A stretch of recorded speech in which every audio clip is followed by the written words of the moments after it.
iPhone 8. This is a huge step forward for iPhone. Today, Apple announced the release of the best iPhone it's ever made for the 10th time. It's the best iPhone. They're the best phones. The best phone we've ever made. It's the best iPhone yet. The iPhone X is also the most expensive iPhone ever. So why, after introducing the most profitable electronics device of all time and selling 1 billion of them, is Apple introducing a high-end device now? Well, it might be because Apple is going to sell too many iPhones. I'm guessing Apple would have a hard time getting 100 million OLED screens for production this year. There isn't as much production infrastructure for OLED screens. OLED, or OLED, stands for Organic Light Emitting Diodes. They are more efficient than LCD screens, which will save you battery life, and they're thinner. But OLED isn't a new technology. OLED screens are already in some higher-end Android phones.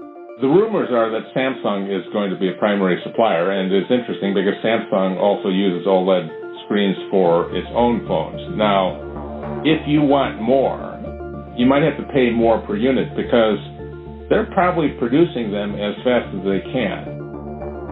So if Apple can't get enough OLED screens, it can't put them in the iPhone 8. So what can they do?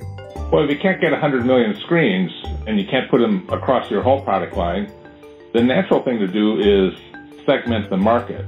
Have a premium model that has the OLED screen, price this premium product high to modulate the demand. This is called product segmentation. Basically, it's making a different version of your product with a different price for a different group of customers. It goes all the way back to Alfred P. Sloan and General Motors in the 1920s, who had the low-end car, high volume, and that was the Chevrolet. And then he had the premium line, it was Cadillac. So Apple can add features like an OLED screen, Face ID, an emoji, and something called a neural engine to their iPhone X, and when the time comes, trickle down the tech into their mainstream phones.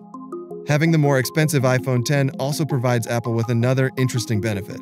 So there's a classic decision bias that humans have, which is to avoid extremes and look to the middle when they're not sure about which product is right for them. Psychologists call this type of decision-making a compromise effect, whereby consumers are averse to choosing an extreme option.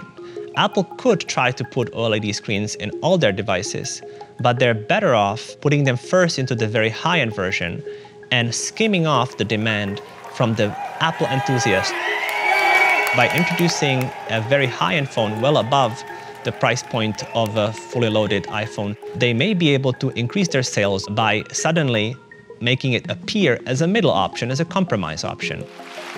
That is iPhone X. Thank you.